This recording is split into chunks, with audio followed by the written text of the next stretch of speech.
వి gold trusted gold buyers మీరు తాకట్టు పెట్టిన బంగారాన్ని విడిపించి ఈ రోజు ఉన్న మార్కెట్ ధరకు కొనబడును. నమస్తే, వెల్కమ్ టు ఐ డ్రీమ్. నేను మీ ఝాన్సీ. అయితే కొత్త బడ్జెట్ అయితే వచ్చేసింది. అందరూ ఈగర్గా వెయిట్ చేస్తున్నారు. ఈసారి మా మీద ఎంత ట్యాక్స్లు మోపబోతున్నారు అని చెప్పి మరి ఆ డీటెయిల్స్ అన్ని ఇప్పుడు మనం డిస్కస్ చేద్దాము. ప్రస్తుతం అంతా ఉన్నారు AMBI సర్టిఫైడ్ ఇంకా mutual fund distributor Pasupuleti Ramesh గారు. నమస్తే అండి. నమస్తే మేడం. సరే, ఈసారి ఎంత భారం మన మీద పడబోతోంది? అప్ టు ఎన్ని ల్యాక్స్ ఉంటే మనం ట్యాక్స్ పే చేయక్కర్లేదు?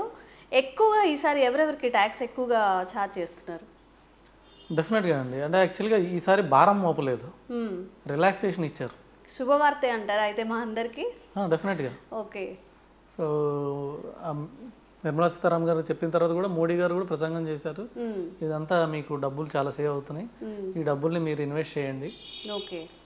ఫస్ట్ ఇన్వెస్ట్ చేయండి, తర్వాత సేవ్ చేయండి, లేదంటే ఖర్చు పెట్టండి అని చెప్పారు. సో మూడు ఎకానమీకి మంచిదే. అవును. సో అని చెప్పారు. ఇప్పుడు మనం చూసుకుంటే అసలు డిఫరెన్సెస్ ఏం చూసుకుంటే ఇప్పుడు వరకు మనకి రెండు ఓల్డ్ రెజ్యూమే ఉంది, న్యూ ట్యాక్స్ రెజ్యూమే ఉంది. సో దాంట్లో మనకి ఇప్పుడు ఓల్డ్ ట్యాక్స్ రెజ్యూమీలో చాలామంది ఇప్పటికి కూడా అంటే ఆల్మోస్ట్ 28% ఇంకా ఓల్డ్ ట్యాక్స్ రెజ్యూమీలో ఉన్నారు. న్యూ ట్యాక్స్ రెజ్యూమీలో 72% ఆల్రెడీ లాస్ట్ ఇయర్ వరకు చేసేసారు. ఎందుకంటే న్యూ ట్యాక్స్ రెజ్యూమీలో 7 lakhs వరకు ట్యాక్స్ కట్టాల్సిన అవసరం లేదు. మళ్ళీ శాలరీడ్ పర్సన్ అయితే ఇంకో 50,000, అంటే 7,50,000 వరకు ట్యాక్స్ పే చేయాల్సిన అవసరం లేదు. అందుకని చెప్పేసి చాలామంది మారారు. ఇంకా 28% ఓల్డ్ ట్యాక్స్ రెజ్యూమ్లో ఎందుకున్నారంటే కొద్దిగా హై ఇన్కమ్ స్లాబ్ ఉన్న వాళ్ళకి ఓల్డ్ ట్యాక్స్ రెజ్యూమ్ మంచిది. ఎందుకంటే వాళ్ళకి ఏటీసీ ఉంటుంది. ఓల్డ్ ట్యాక్స్ రెజ్యూమ్లో ఉన్న వాళ్ళకి ఏటీసీ కింద 1.5 lakhs ట్యాక్స్ ఫ్రీ ఉంది. దాని తర్వాత 80D కింద అనదర్ 25,000 వాళ్ళ పేరు మీద, ఇంకొక 50,000 పేరెంట్స్ మీద, 75,000 వరకు ట్యాక్స్ ఫ్రీ ఉంది. తర్వాత హౌస్ రెంట్ అలవెన్స్ ఉంది. హౌస్ రెంట్ అలవెన్స్ బేస్ శాలరీలో శాలరీడ్ ఎంప్లాయీస్కి బేసిక్ శాలరీలో 50% వరకు ఆయన హౌస్ రెంట్ అలవెన్స్ పెట్టుకోవచ్చు. హెచ్ఆర్ఏ ఉంది. తర్వాత కొంతమంది ఎన్పిఎస్ పెట్టుకున్నారు. 80CCD కింద ఎన్పిఎస్ ఉంది, అది ఒక అడిషనల్ 50,000 ఉంది. తర్వాత ఏమన్నా హోమ్ లోన్ ఇంట్రెస్ట్ ఉంది. హోమ్ లోన్ ఇంట్రెస్ట్ 2 lakhs వరకు ట్యాక్స్ ఫ్రీ ఉండింది. ఇవన్నీ కలిపితే 8 lakhs వరకు వాళ్ళు ట్యాక్స్ కట్టాల్సిన అవసరం లేదు. 8 lakhs వరకు అప్ టు. కానీ ఓల్డ్ రెజ్యూమే. అదే న్యూ ట్యాక్స్ రెజ్యూమ్లో 7 lakhs వరకే ఉంది. ఓల్డ్ ట్యాక్స్ రెజ్యూమ్లో 8 lakhs వరకు వాళ్ళు 8.5 lakhs వరకు కూడా ఏం కట్టాల్సిన అవసరం లేదు. అందుకని కొంతమంది అక్కడ ఆగిపోయారు, ఎవరైతే ఈ సేవింగ్స్ ఉన్నవాళ్ళు.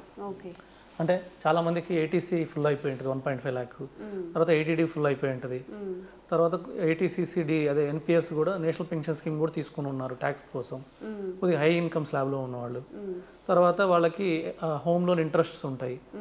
సో ఇవన్నీ 8.5 lakhs వరకు రిలాక్సేషన్ ఉంది. న్యూ ట్యాక్స్ రెజ్యూమే 7 lakhs ఉంది కాబట్టి ఇంకా ఓల్డ్ ట్యాక్స్ రెజ్యూమేలో ఉన్నారు. ఇప్పుడు ఏమవుతుందంటే నిర్మలా సీతారామన్ గారు 2025-26కి 12 lakhs వరకు ట్యాక్స్ ఫ్రీ ఇచ్చేసారు. అవునా? అందరికీనా? ఐటీ ఎంప్లాయీస్ కానివ్వండి, ఇండియాలో అందరికీ. ఓకే. బిజినెస్ పీపుల్తో చాలా పెద్ద గుడ్ న్యూస్ అండి. చాలా పెద్ద. మెయిన్గా ఐటీ వాళ్ళు ఏం ఫీల్ అవుతున్నారంటే మేము ట్యాక్స్ కట్టడానికి వర్క్ చేసినట్టుంది అని చెప్పి ఫీల్ అవుతూ ఉంటారు. ఇంత ట్యాక్స్లు వేస్తున్నారు, ఇండియాలోనే మనకి లేదని చెప్పి ఫారిన్ కంట్రీస్కి ఇది ఒక రీజన్ అవుతుంది, అక్కడైతే కాస్త ట్యాక్స్ తక్కువ అవుతాయి అని చెప్పి. అవును. సో 12 lakhs వరకు లేదు. ఇంకా శాలరీడ్ ఎంప్లాయీస్ ఉంటే ఇంకో 75,000 వరకు ట్యాక్స్ ఫ్రీ. ఓకే. సాలరీడ్ ఎంప్లాయీస్కి ఇంకో స్టాండర్డ్ డిడక్షన్ కింద ఇంకో 75,000 రూపాయలు ట్యాక్స్ ఫ్రీ ఇచ్చాడు. ఎందుకంటే హెచ్ఆర్ఏ ఇవన్నీ తీసేశారు కాబట్టి ఓల్డ్ ట్యాక్స్ రెజ్యూమ్లో హెచ్ఆర్ఏలు, ఏటీసీలు, 80Dలు ఇవన్నీ ఏమి ఉండవు. ఓకే. సో స్ట్రైట్ అవే 12,75,000 వరకు వాళ్ళు ట్యాక్స్ కట్టాల్సిన అవసరం లేదు. సో అందుకని చెప్పేసి మళ్ళీ 80CCD ఉంది న్యూ ట్యాక్స్ రెజ్యూమ్లో, ఎన్పిఎస్ ఉంది, నేషనల్ పెన్షన్ స్కీమ్ వాళ్ళ కాంట్రిబ్యూషన్ ఏదైతే ఉందో అది ఉంది. సో మళ్ళీ వాత్సల్య అనేసి ఎన్పిఎస్ వాత్సల్య అని కూడా పెట్టారు. ఇవన్నీ న్యూ ట్యాక్స్ రెజ్యూమే కోసం పెట్టారు. రిమైనింగ్ అన్ని తీసేశారు న్యూ ట్యాక్స్ రెజ్యూమేకి. సో స్టిల్ అవన్నీ కలుపుకున్నా కూడా 13.5 lakhs వరకు ట్యాక్స్ కట్టాల్సిన అవసరం లేదు. 13.5 వరకు. ఓకే. సాలరీడ్ ఎంప్లాయీ అయితే 12,75,000 ట్యాక్స్ ఫ్రీ, మళ్ళీ ఎన్పిఎస్ 50,000. సో ఇవన్నీ కలుపుకొని మనకి 13.5 lakhs వరకు వాళ్ళు ట్యాక్స్ కట్టాల్సిన అవసరం లేదు. అందుకని నాకు తెలిసి ఈసారి 90% పైనే మారిపోతారు. ఇది ఎలా ఉందంటే క్యాలిక్యులేషన్ చేస్తే అంటే 0 to మామూలుగా ఎనీవే 12,75,000 వరకు ట్యాక్స్ కట్టాల్సిన అవసరం లేదు. సపోజ్ ఒక 25 lakhs ఉన్న ఎంప్లాయీ చూస్తే 25 lakhs ఎవరికైనా ఇన్కమ్ ఉందని వాళ్ళు చూస్తే వాళ్ళకి ఏంటంటే వాళ్ళకి కూడా ఇంతకుముందు 0 to 3 lakhs, 3 to 6 lakhs 5%, 6 to 9 10%, 9 to 12 15% ఇలా ఉండింది.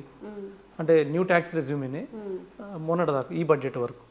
సో నెక్స్ట్ బడ్జెట్లో ఏం చేశారంటే ఇది కూడా రిలాక్సేషన్ ఇచ్చారు. Okay 0 to 4 lakhs 0, 4 to 8 lakhs 5%, 8 to 12 lakhs 10%, 12 to 16 lakhs 15%, 16 to 20 lakhs 20%, 20 to 24 lakhs 30% చేశారు. ఓకే సో 24 lakhs ఉన్న వాళ్ళే 30% స్లాబ్లోకి వస్తారు.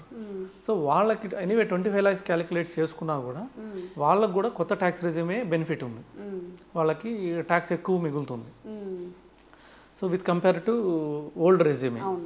సో ఇవన్నీ ఏటీసీ, ఏటీడీ ఇవన్నీ ఉన్నా కూడా హౌస్ లోన్ ఇంట్రెస్ట్, ఎన్పిఎస్ ఇవన్నీ ఉన్నా కూడా స్టిల్ క్యాలిక్యులేట్ చేస్తే వాళ్ళకి న్యూ ట్యాక్స్ రెజ్యూమే బెనిఫిట్ అయ్యింది.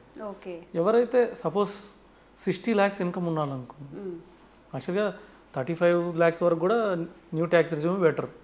60 lakhs ఎవరైతే ఇన్కమ్ ఉంటే వాళ్ళకి బేస్ శాలరీలో 50% వరకు హెచ్ఆర్ఏ అంటే ఆల్మోస్ట్ 1 lakh రెంట్ చూపించచ్చు, మంత్లీ 1 lakh రెంట్ చూపించచ్చు.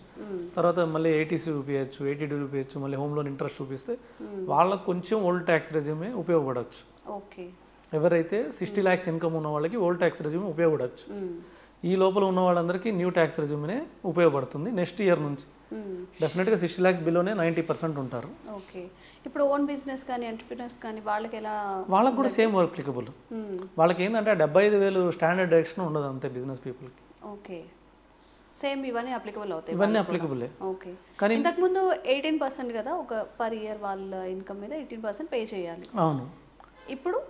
ఇప్పుడు ఏంటంటే వాళ్ళకి యాక్చువల్గా ఏంటంటే బిజినెస్ పర్సన్కి హెచ్ఆర్ఏ, హౌస్ రెంట్ అలవెన్స్ ఇవన్నీ ఉండవు. హెచ్ఆర్ఏ సాలరీడ్ వాళ్ళకే ఉంటాయి. ఇంకా బిజినెస్ పర్సన్ అందరికీ న్యూ ట్యాక్స్ రెజ్యూమినే, వాళ్ళకి ఆప్షన్ ఉండదు. ఓకే నెక్స్ట్ ఫైనాన్షియల్ ఇయర్ నుంచి వాళ్ళకి ఇంకా ఆప్షన్ ఉండదు. కంపల్సరీగా వాళ్ళు న్యూ ట్యాక్స్ రెజ్యూమ్కి మారితేనే వాళ్ళకి బెనిఫిట్. ఓకే దీనివల్ల అంటే ఖర్చు పెట్టండి లేకపోతే ఇన్వెస్ట్ చేయండి అంటున్నారు. దీనికోసం అని చెప్పి అంటే ఈ విధానం వల్ల గవర్నమెంట్కి ఏదైనా ప్రాఫిట్స్ వచ్చే డెఫినెట్గా ఇప్పుడు సేవ్ చేస్తే ఏమవుతుంది, బ్యాంకులో ఎఫ్డీలు అన్నీ వెళ్తాయి. అవును. సో అవి బ్యాంకింగ్లోకి వస్తే బ్యాంక్ షేర్లు పెరుగుతాయి. సో ఫైనాన్షియల్ లిక్విడిటీ పెరుగుతుంది. సరే ఇన్వెస్ట్ చేశారనుకోండి, షేర్స్లోనో మ్యూచువల్ ఫండ్స్కి వస్తాయి, ఆ కంపెనీ షేర్స్ పెరుగుతాయి. షేర్స్ పెరిగితే ఆ కంపెనీలు ట్యాక్స్ పే చేస్తాయి. తర్వాత లేదు ఖర్చు పెడితే సపోజ్ ఆ డబ్బులు మిగిలిన డబ్బులతో ఏసీ కానీ ఇప్పుడు 12 లక్షల ఉన్న వాళ్ళకి దాదాపు 80,000 ట్యాక్స్ మిగిలిపోతుంది. ఈ ఇయర్ ట్యాక్స్కి నెక్స్ట్ ఇయర్ ట్యాక్స్కి 12 లక్షలు ఉన్న వాళ్ళకి 80,000 ట్యాక్స్ మిగిలిపోతుంది. అదే 20 లక్షల శాలరీ ఉన్న వాళ్ళకి 2 లక్షల దాకా మిగిలిపోతుంది. 30 లక్షల శాలరీ ఉన్న వాళ్ళకి 3 లక్షలు మిగిలిపోతుంది. ఇవన్నీ ఏం చేస్తారంటే ఏసీనో లేకపోతే ఖర్చు పెట్టాలనుకుంటే ఒక టూర్కి వెళ్తారు, లేకపోతే ఫ్యామిలీతో టూర్స్ కానివ్వండి. సో ఇవన్నీ ఏం ఎక్స్పెండిచర్ చేసినా మళ్ళీ ఆ కంపెనీ షేర్స్ పెరుగుతాయి. సో ఈ విధంగా వాళ్ళ కంపెనీ మళ్ళీ ట్యాక్స్ పే చేస్తారు. సో ఎనీవే జిఎస్టీలు కూడా పే అవుతాయి. సో ఇలా ఎలా చూసినా కానీ ఎకానమీకి మంచిదే. సో అన్నిటికీ అందరికీ ఉపయోగపడేలాగా ఈ ట్యాక్స్ రెజ్యూమ్ని తీసుకొచ్చారు. ఓకే సూపర్ అండి. నిజంగా కాస్త రిలీఫ్గా కూడా ఉంటుంది అందరికీ, ఎంప్లాయీస్కి కూడా. అంటే ట్యాక్స్ కట్టి విసిగిపోయిన వాళ్ళకి కాస్త రిలీఫ్. మీరు చెప్పినట్టు టూర్స్ కానీ ఏమైనా ప్లాన్ చేసుకుంటూ ఉంటారు. డెఫినెట్గా అండి. చాలా కంట్రీస్తో పోలిస్తే ఈ ట్యాక్స్ మనం కొత్తగా ప్రవేశపెట్టిన ట్యాక్స్ ల్యాబ్స్ చాలా కంట్రీస్తో పోలిస్తే మనం చాలా ఫార్ బెటర్ ఉన్నాం. అవును. థ్యాంక్ యూ అండి. వెల్కమ్ అండి.